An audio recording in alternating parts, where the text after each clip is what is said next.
So I got a person messaged me and asking about where Ragnar's grave is. And you can go from myths, you can go from archaeology. There is people that say he might not exist. And I'm just going to try and find him and see possibly where he's at and give you a few clues on how to track him. And it's kind of like how I track things. So he said he used 23andMe and Ancestry to find out he was my great-grandfather going back 39, 40 generations. He was a king of Denmark and died in a snake pit, but nothing where he was actually buried, and he might have had a boat burial, he says. Thinking that he's real, you got two ways to go from. You can either go from myth, or you can go from archaeology. Or you can possibly do what I tried to do and think that all of it is kind of along with each other, and you try and match up the archaeology with the myth to a location. From what I noticed, there is somewhat hidden details within the myth if you go that path. Sigurd and Fafnir. Sigurd wasn't a normal guy, and it's very noticeable, but you got to read into the details of it and really study it. Something like Sigurd was his sword. I'll give a demonstration. So in Saga of the Volsungs, Dr. Jackson Crawford, he explains it as his sword, the tip of it would brush the wheat as it went by as he walked. And going like that, you can kind of see how high it would be, because mine's not very far off the ground. And yes, I tried to make mine as accurate as possible to Sigurd's sword. So this would be around the 900s, and you got these Ulfbert type swords, and it lists the dimensions down here at the bottom. So 37 inches and 31 inches, and yeah. So wheat grain grows around to 3 foot. And given that my sword is another 32, 36 inches, you got to add that to it, and that becomes another 3 foot. And that's just at his waist. And if you figure the leg to body ratio, and on average, it's another 3 foot. So this guy would have been 9 to 10 foot tall. And on Reddit, you kind of have the same discussion going. Is it Volsung Saga implying that Sigurd's like 18 foot tall? And then you have this saying his height and everything else, Dr. Jackson Crawford, and trying to figure it out as well. Given that this guy was abnormally tall, I would say he's considered a Jotun. And that's going back to myth, where in the family tree and everything, he's not too far away from it. So Dr. Jackson Crawford also has a tree. Odin, Siggy, River, Volsung, and then it goes down to Sigurd. So he's not too far away from the original people. It's his great-great-grandfather that would be Odin. That's just one of the details that are kind of skipped by, I guess. Like, his sword brushed the wheat as he walked by, and like, wheat is 3 foot, that's not average, that kind of thing. So another little fun detail, I found this video. Kommer alle sammen? How tall were the Vikings? It's a very simple question with a simple answer, but for some reason, I see people all online arguing and fighting about it. So in this video, I'm going to finish it all off, going over the average height we have of the skeletons from archaeological finds, comparing that with the records that we have from foreign chronicles compared to other people around Europe, and also stories of some of our most legendary tall Vikings you've all heard of, and we're going to speak about exactly how tall they might have been.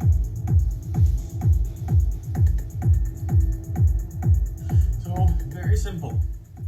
Average Viking height was 175. So all the skeletons that the archaeologists have found and dug up, they've taken the average, and that's about 5'8", 5'9" for you Americans watching. Coincidentally, that was actually my height. I'm 5'9". And if you're 5'9", coming up to someone with like 9, 10 foot, you're going to say there's a giant.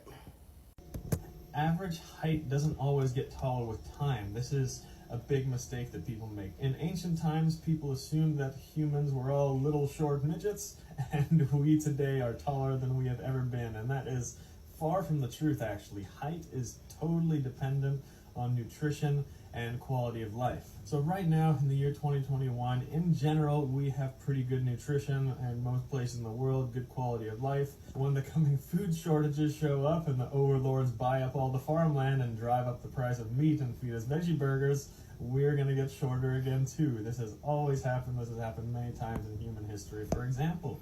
So this could give a good indication if you've got DNA from the Vikings or the Scandinavian ancestry that you would be this height, along with that once they came up against these guys that they would be abnormally tall. So we have another guy from myth that is actually abnormally tall as well.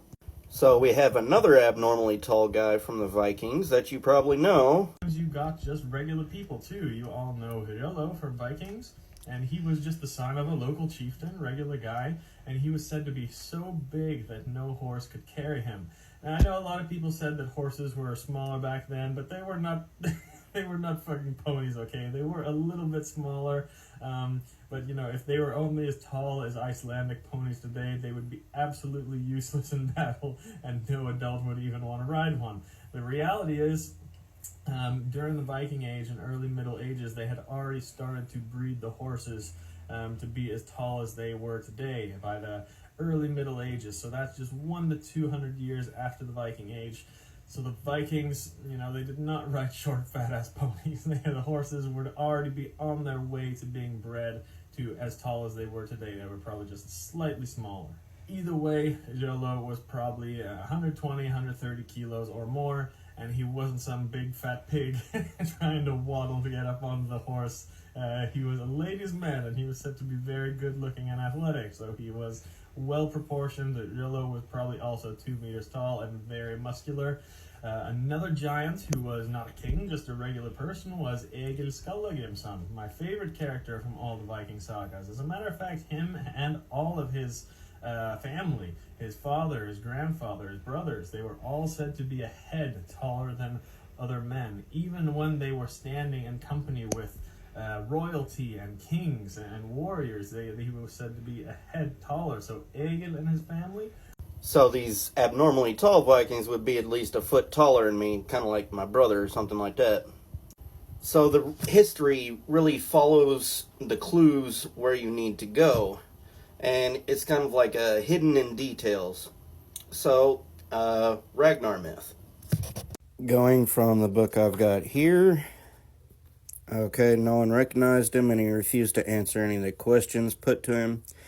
King Aella, in anger, ordered him to be thrown into a dungeon full of serpents. At first, Aslog's magic garment protected him from any hurt. This is why he's called Shaggy Britches and stuff like that, because he wore weird type of clothing that would protect him that Aslog made for him.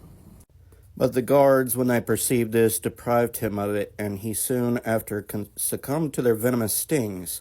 Thus died the brave Ragnar like a hero he was, uttering neither cry nor complaint under his slow torture, but singing in rich, clear tones of a dirge of the Northland. So from that book, you can take that he was either buried in that hole, or his people would have came and got him and brought him back home. So the location right here, Snake Pit, according to historical accounts and Anglo-Saxon Chronicle, he was captured and said to take place in the 9th century. Some believe that Ragnar's body was left unburied in the Snake Pit as it was customary for criminals at the time. Okay, so Northumbria. Another theory suggests that Ragnar was buried on the island of Gotland in Sweden, specifically a place called Lothbrokholm. And this island was renowned for its Viking presence during the Viking Age, and it's believed to be the homeland of Ragnar. However, homeland! So it's like, once you die, you go back home, just like I was saying.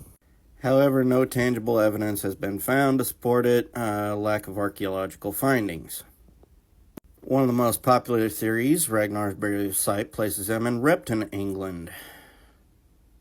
Revealed a mass burial mound, including Viking warriors, Ragnar and the army, however, due to absence of any inscriptions or artifacts. You got this one saying the Danish island of Zealand, region of Leer, I think. So he might have been buried. The objective is to try and match proof along with myth, and you might get a location.